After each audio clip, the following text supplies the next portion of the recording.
कई बार हमारी जिंदगी में बड़ी सफलता हमारे बहुत करीब होती है, लेकिन हम उसे सिर्फ इसलिए खो देते हैं क्योंकि हमारे पास थोड़ा सा धैर्य नहीं होता। आज की ये कहानी आपको सिखाएगी कि छोटी सोच कैसे बड़ी सफलता छीन लेती है। एक समय की बात है, एक छोटे से गांव के पास एक घना जंगल था। उस जंगल के बीचों बीच एक शांत नदी बहती थी। सुबह के समय नदी का दृश्य बहुत सुंदर होता था।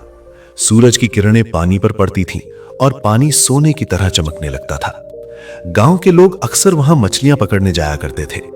उसी गांव में दो दोस्त रहते थे, मोहन और सोहन। दोनों बचपन से साथ बड़े हुए थे, साथ खेलते थे, साथ काम करते थे, लेकिन दोनों की सोच एक दूसरे से बिल्कुल अलग थी।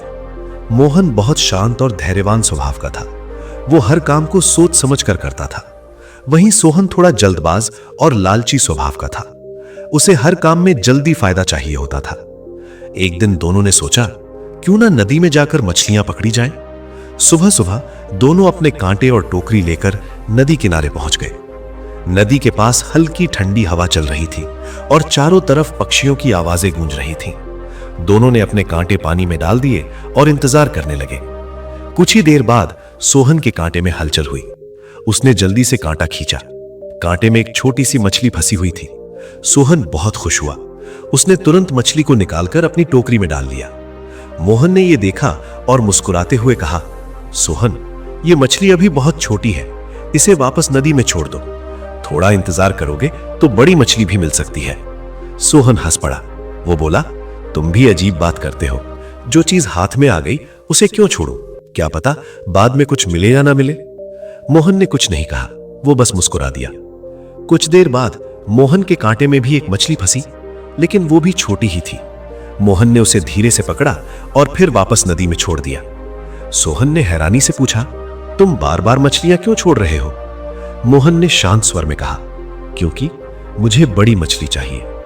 समय बीतता गया। सोहन के कांटे में बार बार छोटी मछलियां फंसती रहीं। वो हर मछली को पकड़कर अपनी टोकरी में डालता गया। कुछ घंटों में उसकी टोकरी छोटी मछलियों से भर गई। वो बहुत खुश था।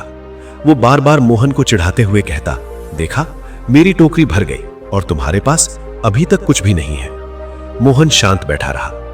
दोपहर का समय होने लगा। सूरज ऊपर आ गया था और नदी का पानी तेज चमक रहा था। अचानक मोहन के कांटे में जोरदार झटका लगा। ऐसा लगा जैसे कोई बहुत भारी चीज फंस गई हो। मोहन ने धीरे धीरे कांटा खींचना शुरू किया। काफी देर की कोशिश के बाद पानी से एक बहुत बड़ी मछली बाहर आई। इतनी बड़ी मछली देखकर सोहन की आंखें खुली रह गईं। मोहन ने सावधानी से उस मछली को अपनी टोकरी में रखा। अब उसकी एक ही मछली सोहन की पूरी टोकरी से ज्यादा बड़ी और कीमती थी। सोहन को बहुत पछतावा हुआ। वो धीरे से बोला, अगर मैं भी छोटी मछलियां छोड़ देता तो शायद मुझे भी बड़ी मछली मिल जाती। मोहन मुस्कुराया। उसने कहा, जिंदगी भी कुछ ऐसी ही होती है। जो लोग हर छोटी चीज के पीछे भागते हैं वे अक्सर बड़ी चीजों को खो देते हैं, लेकिन जो लोग धैर्य रखते हैं वे सही समय आने पर बड़ी सफलता पाते हैं। सोहन चुप हो गया। उस दिन उसे एक बहुत बड़ी सीख मिली। वो समझ गया कि जल्दबाजी और लालच इंसान को छोटी छोटी चीजों में उलझा देते हैं और धैर्य इंसान को बड़ी मंजिल तक पहुंचाता है। उस दिन के बाद सोहन ने अपनी आदत बदल दी। वो हर काम में धैर्य रखने लगा। धीरे धीरे वो भी जीवन में सफल होने लगा। कभी कभी हम छोटे फायदे के पीछे भागते भागते बड़े मौके खो देते हैं। इसलिए याद रखिए, धैर्य रखने वाला इंसान हमेशा बड़ी सफलता पाता है।